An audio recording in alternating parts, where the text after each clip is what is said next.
time marches on, and the age of a new king draws nearer.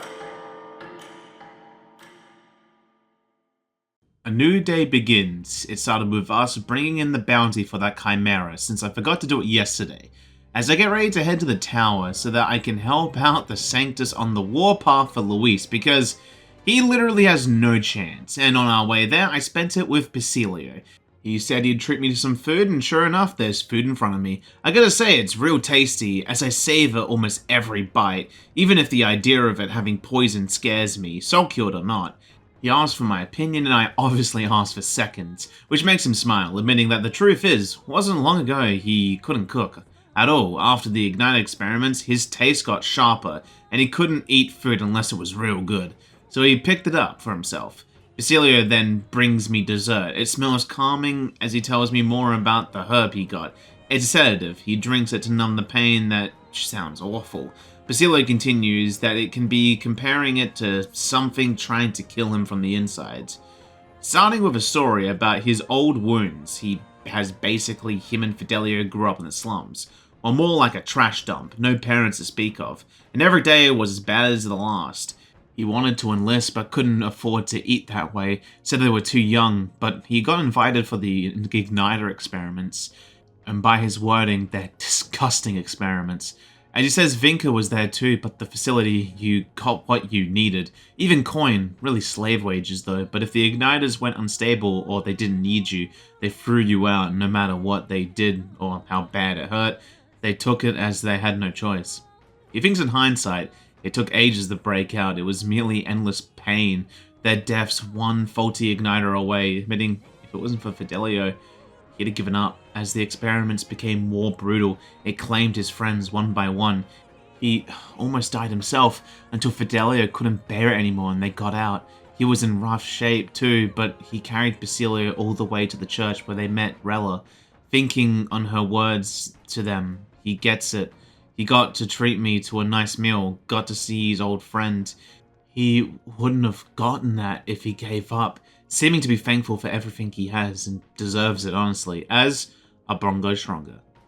He says that Fidelio stopped growing due to the experiments, but Vinca seemed to be the opposite. Happy he's doing fine, but I was thinking he was having chest pain, so he might not be as good as we thought. So we might need to check up on him sometime, but for now, we're going to the tower. Hey, did you see outside? Long thought to be a fairy tale, the decaying estate stretches across an island in the sky before them. A floating island would be remarkable enough, but the remnants of man-made architecture found here is the true marvel. And yet, those who could see it in the sky through magical means were forbidden from speaking a word of it by the Sanctus powers that be. The Gauntlet Runner descends upon legend, its occupants unable to fathom what sort of civilization could have thrived among the ruins. On our travels, we find the ruins of an old city floating in the sky.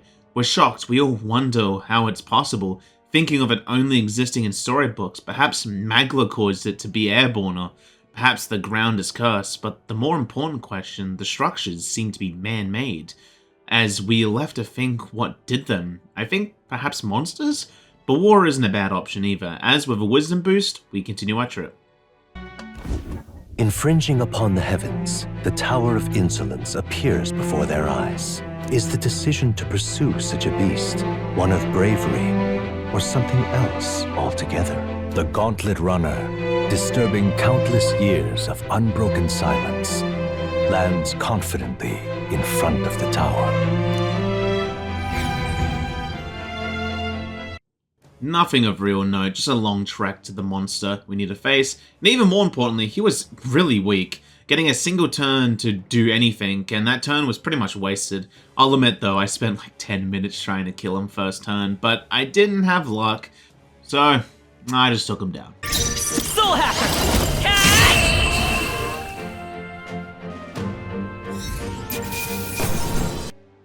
With the monster's defeat and the trophy acclaimed, my Soul Hacker is max rank, which means it's time to give Moore the good news. And he is absolutely ecstatic from this. Even Gallica can see his gushing for us, thinking I earned that.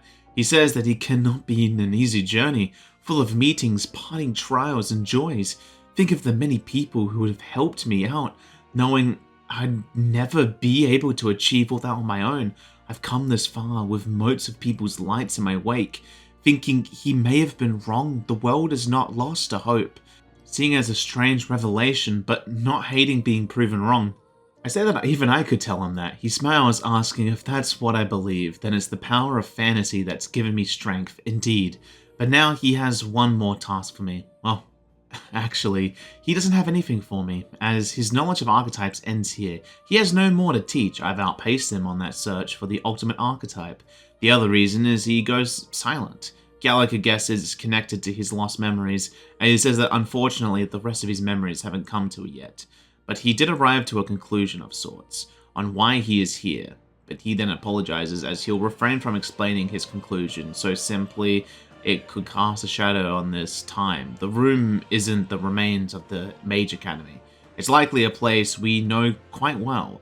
Meeting us was no coincidence. Everything is connected from the beginning. If he is correct, his memory will return soon, and he tells us there is one memory he knows for certain, the reason he wrote the book, asking if I remember the stories of his youth and the journey he went on. He shared his stories with the people he cared for dearly, so they might dream the same future and strive for it. There's no idea what became of them, but he's glad to remember them. Their echoes give him a new goal. Someday he will leave this place and reunite with them. He wishes he could give me something as a token of his appreciation.